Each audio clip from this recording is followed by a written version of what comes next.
he was there to donate a wing in his name. Instead, he found the woman who gave him one when no one else would. If you're ready to hear the whole story, click subscribe and let me know in the comments where you're watching from, because tomorrow, I will be giving you another story just as crazy as this one. And you don't want to miss it. Now let's get into it. Liam Caldwell adjusted the cuff of his $1,000 suit as his driver pulled into the circular driveway of St. Helena's Senior Living Facility. Outside, the modest brick building stood in sharp contrast to the towering skyline he had just left behind.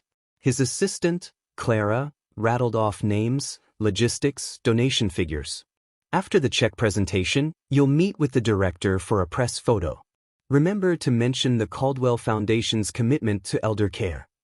He nodded once. In and out. 10 minutes. Liam wasn't cruel. He was efficient. He ran empires, built futures, closed deals over handshakes worth billions. His past? A sealed file. Locked and labeled irrelevant. But as he stepped into the stale, antiseptic-smelling lobby, something in his chest stirred. A flicker. A shiver. He ignored it. Down the hall, in room 17B, Mary Dolores Turner hummed quietly to herself. Her hands trembled as she peeled the corner of a biscuit from her tray. Outside her window, the trees swayed, but no one ever came from the road. Every day, she waited anyway. He's coming back. My baby. He'll remember, she whispered to the nurse once. They called it dementia. But it wasn't forgetting that haunted her. It was remembering, and not being remembered. Liam had been adopted at 5 years old. He never knew his birth parents. But Mary had been his real mother, the one who rocked him during storms, fed him when she had none for herself, braided songs into his sleep. Until the day they took him. State custody. Misfiled papers. A system that didn't care she wasn't white, that she wasn't official. She never got to say goodbye. He never got to understand why. Liam was raised by a well-off couple after that. Boarding schools, Ivy League, venture capital by 26. He learned never to ask too many questions. He stopped wondering about the woman whose lullaby haunted his dreams. Mary, meanwhile, never left the small town. She worked until her body gave out. Fell into the system. Ended up here, a number in a hallway. But every year, she wrote a birthday letter and mailed it to the last address she had. They were never returned. She took that as a sign. He must be doing fine. Back in the lobby, Liam posed stiffly for photos with the facility director. Clara handed him a folder. Before you go, they want you to meet a few long-term residents. Just shake a few hands. Quick smile. He exhaled through his nose. Time was money. But this was image building. Fine. 5 minutes. He followed the nurse down a narrow hallway. Room 17B. She opened the door gently. Mary? You have a visitor. Mary turned, expecting the young intern who sometimes read to her. But then her breath caught. The man in the doorway, tall, sharp-suited, eyes like thunderclouds, froze. She knew him instantly. Even 30 years later. Her voice cracked. Liam? He blinked. Confused.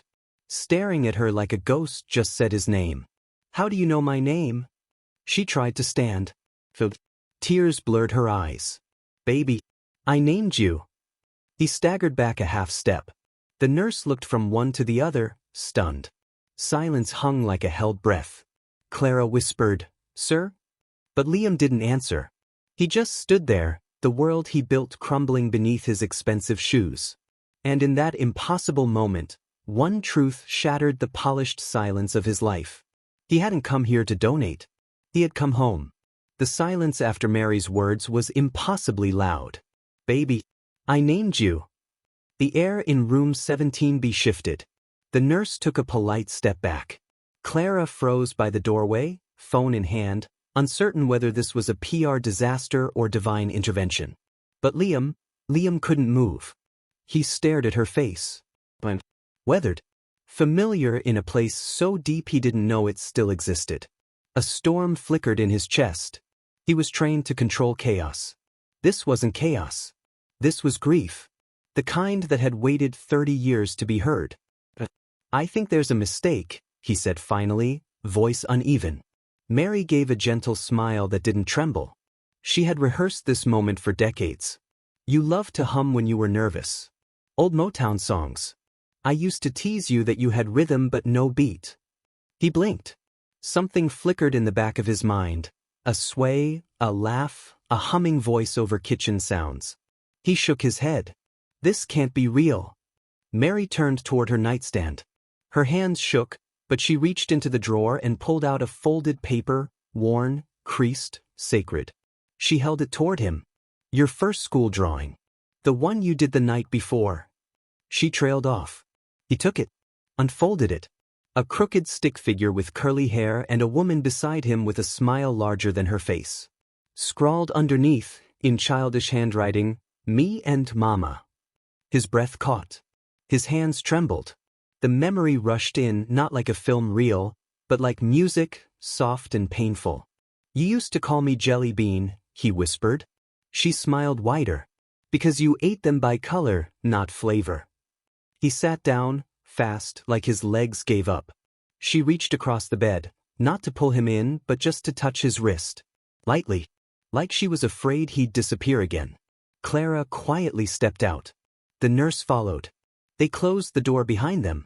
You were gone, Liam said after a long silence. They took you. She nodded. They said I wasn't fit. Too old. Not legally listed. They didn't let me say goodbye. I never knew. I always knew you didn't. His eyes filled but no tears fell. I thought I'd imagined you. The songs. The warmth. I convinced myself it was a dream. Because no one ever talked about you. You were 5, she said softly. You shouldn't have had to ask. The clock ticked.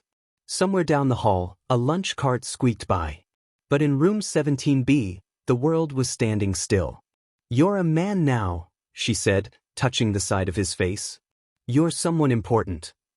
I run companies, he replied. But I haven't felt important since I was 5. Mary leaned back, exhaustion softening her features. I watched your life through the cracks, she said. I kept clippings. Business profiles. Even when you changed your name. You knew where I was? I knew where they were. I prayed you were okay. That you didn't forget the sound of my voice. He looked down at the drawing again. Then folded it. Put it in his coat pocket like it was treasure. Because it was. Why this place? He asked, glancing around the room. They had space. State pays a little. It's not the worst. His jaw tightened. You deserved better.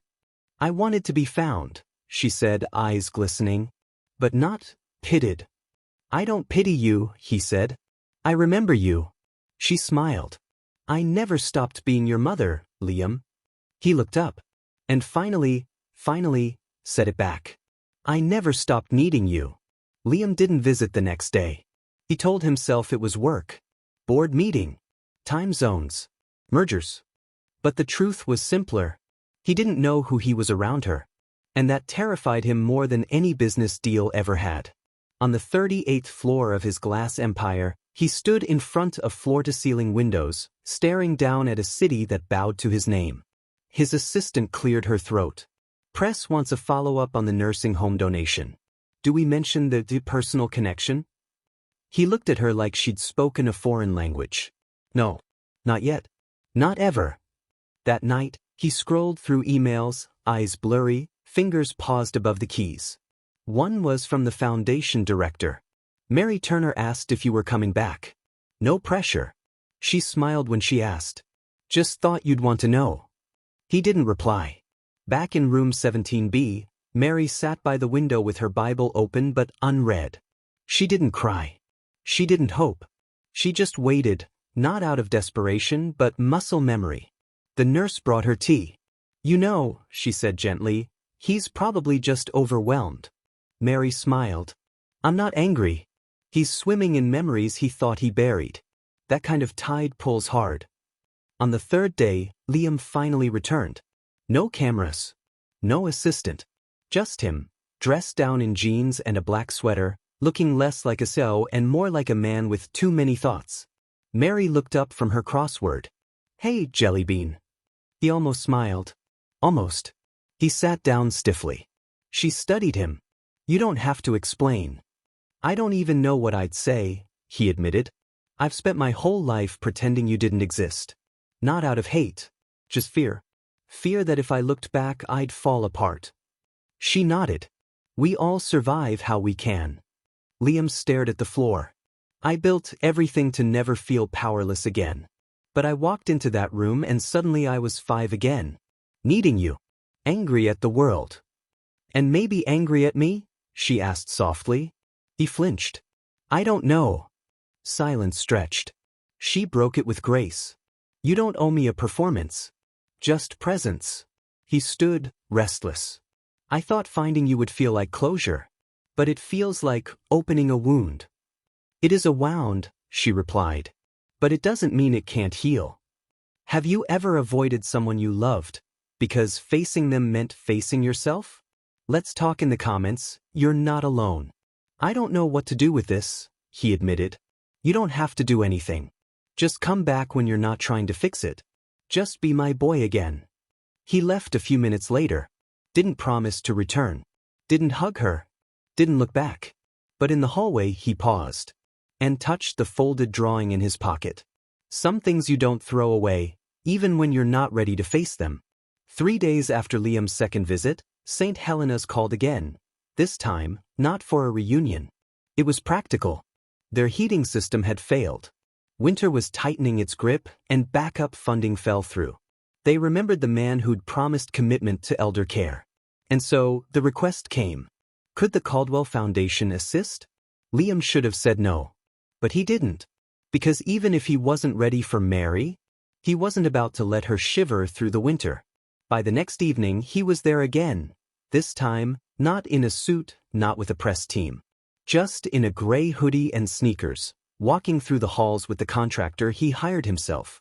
He paused outside 17B. Knocked gently. Mary opened the door with a soft smile. Look at you, dressed like the little boy who used to sneak cookies before dinner. I brought space heaters, he said, awkward. That's not cookies, but it's close enough. He stepped inside. The room was warmer than last time. Or maybe it was just her tone. She motioned to the chair by her window. You're allowed to sit, you know. I didn't want to assume. You never had to. They sat in silence for a while. She didn't ask why he really came back. He didn't offer. But something about being needed without expectations softened his shoulders. Outside, snow began to fall. Mary glanced toward it. I used to wrap you up so tight in winter you looked like a little marshmallow. Liam chuckled, surprising them both. Yeah, I remember hating that scarf. You remember? I remember more than I let myself believe. They sat for another few minutes. Then she said quietly, you were always brave even when you were scared. He looked over. I don't feel brave now.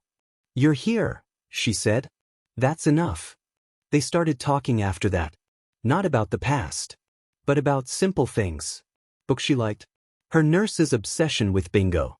His favorite Thai place. It was ordinary. Beautifully so. At one point, she pulled out a puzzle from her drawer. Helps my mind. Want to help? He hesitated. Then sat across from her. They worked side by side in near silence. Every time their hands brushed, neither of them flinched. Later that evening, he stood to go. She didn't ask when he'd return. And that's what made him turn back before leaving. He looked at her and said, I'll come again tomorrow. She smiled softly. You always did find your way home, even when you got lost first. Liam arrived the next day with 2 cups of hot cocoa. Marshmallows, of course. Mary looked at him with a grin that didn't need words. They sat by the window again. No puzzle today. Just snow drifting down outside like slow-motion ashes. Tell me about the day it happened, Liam said, voice barely above a whisper.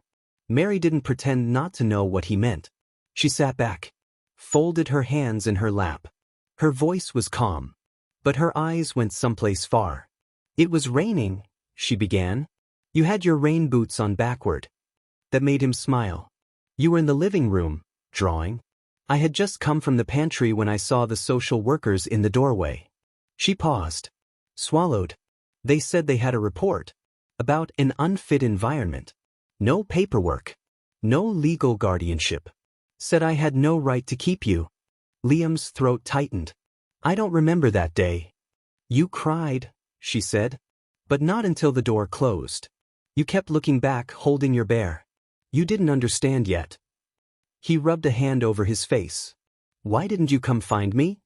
I tried, she said firmly. I showed up to every office, wrote letters, called departments. But there was no trail. No hearing. No appeal. She looked at him. They erased me, Liam. And I didn't have enough power to fight it. He looked away. A part of him wanted to be angry. Another part knew the world they lived in had always been tilted against her. They told me you didn't want to see me, he murmured. Mary nodded slowly. That was the cruelest lie. The silence between them wasn't empty. It was full. Full of the years they lost. The birthdays missed. The scraped knees unkissed. The I love yous that got buried under red tape. I kept waiting for something, she said softly. A knock. A letter. A photo in the news.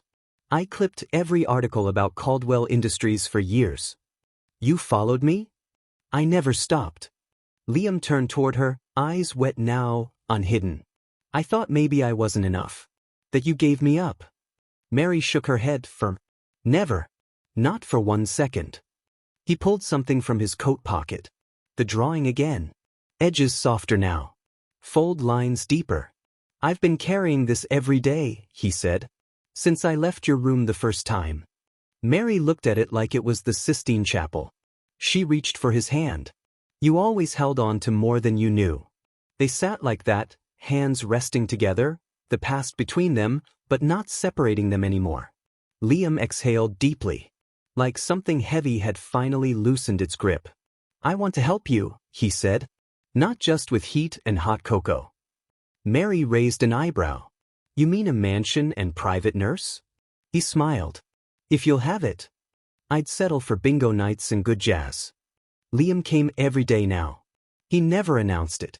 He'd just walk in, 2 cups in hand, hot cocoa, sometimes tea, once churros just because she once mentioned liking cinnamon. Mary never asked what made him stay. She simply welcomed him as if he'd never left. One morning, he found her humming over a small radio by the window. The voice was smoky, sultry, Ella Fitzgerald, thick as honey. He leaned against the doorframe. Still Motown and jazz, huh? Mary winked. Some things don't expire, baby. They spent the next hour making a playlist together. Each song unlocked a memory. Remember this? She asked, and a Marvin Gaye track played low. He closed his eyes. That was the one playing the first time I fell asleep in your lap. I think you were 4. Felt like everything in the world made sense when I heard that. Later they played cards. She cheated twice. Badly. He pretended not to notice.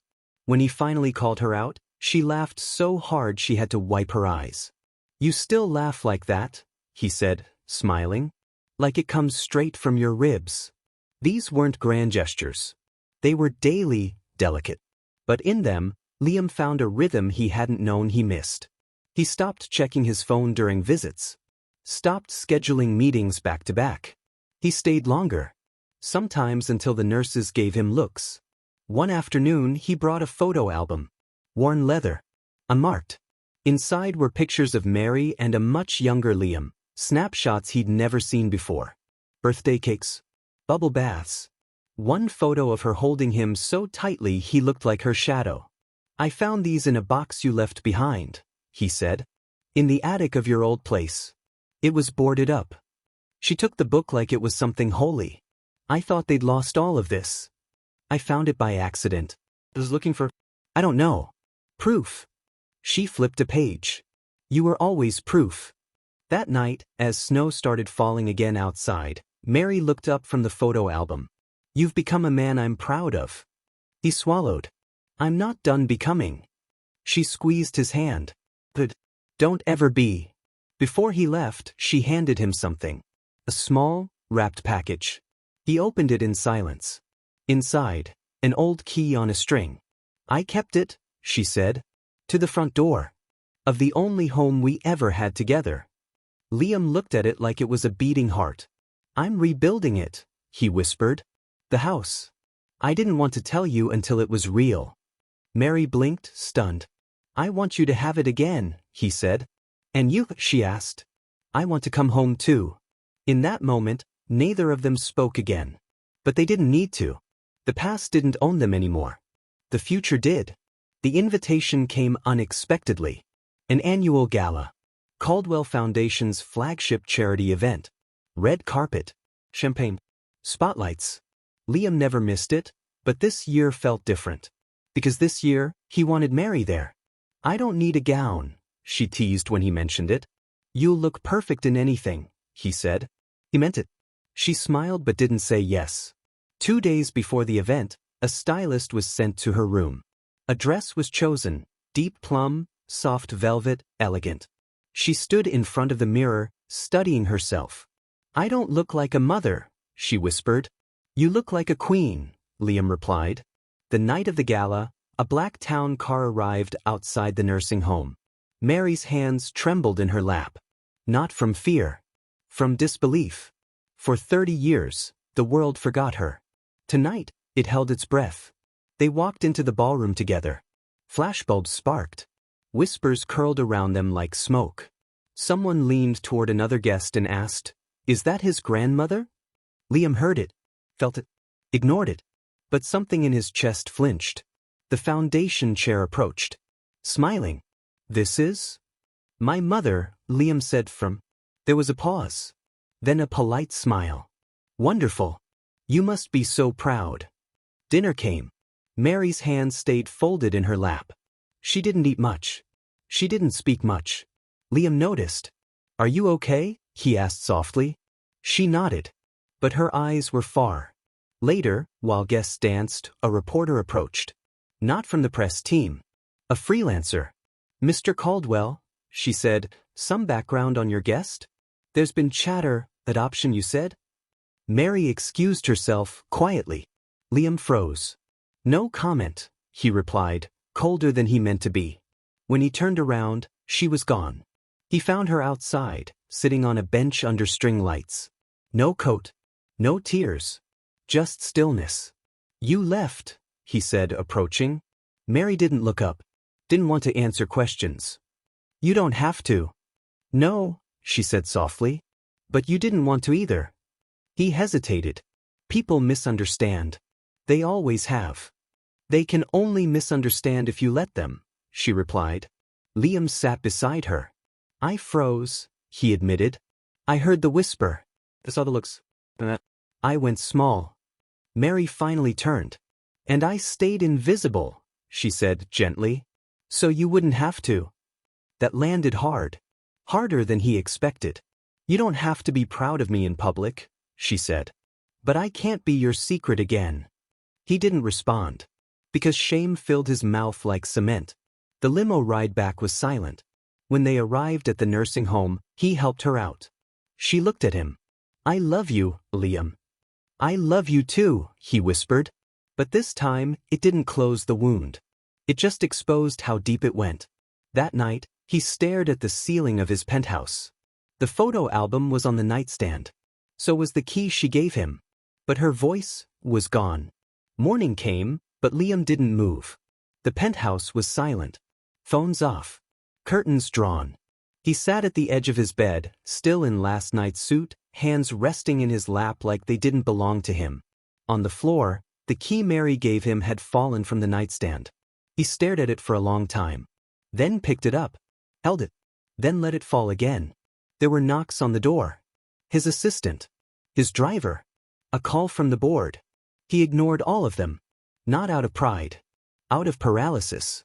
Because if he moved now, it meant facing something he wasn't sure he had the strength for. The night played on repeat in his head. The camera flashes. The whisper. Is that his grandmother? The moment he didn't say, no. That's my mother. He got up eventually. Walked to the mirror.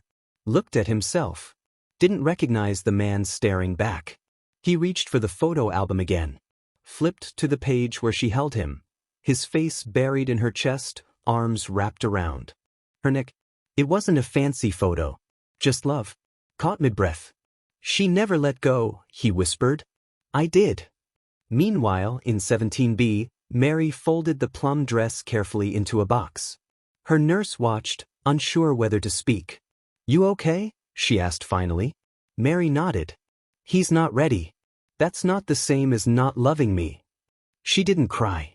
But she did rest her hand on the window longer than usual. "Some roots take longer to find the soil again," she said. By sunset, Liam was walking. No driver. No security. Just him, coat pulled tight, collar turned up, city noise muffled by the roar inside his chest.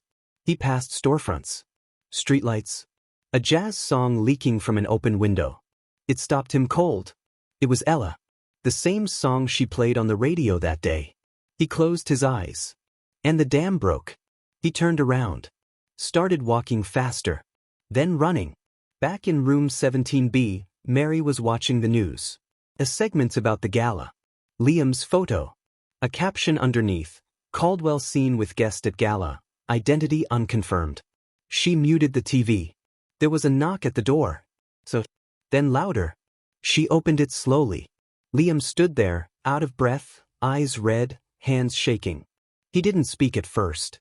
Just stepped inside. Then dropped to his knees in front of her chair. "I chose silence again," he said. "I knew what to say.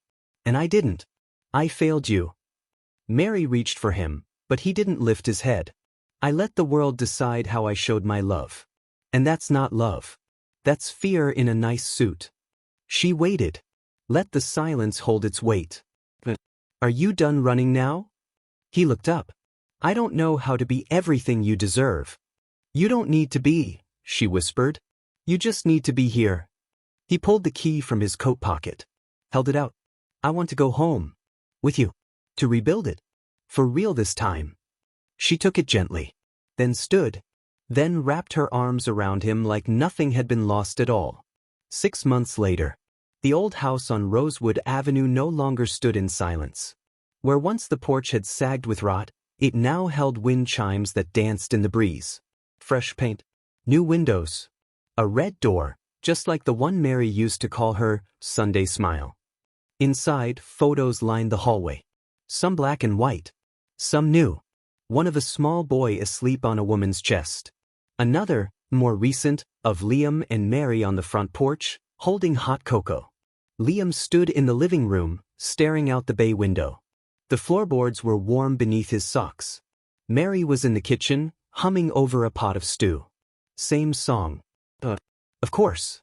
"You'll burn it if you sway too much," Liam called. Mary shot back. "You always worried more about the food than the music." He grinned. Later that afternoon, they sat on the back steps together. No agenda.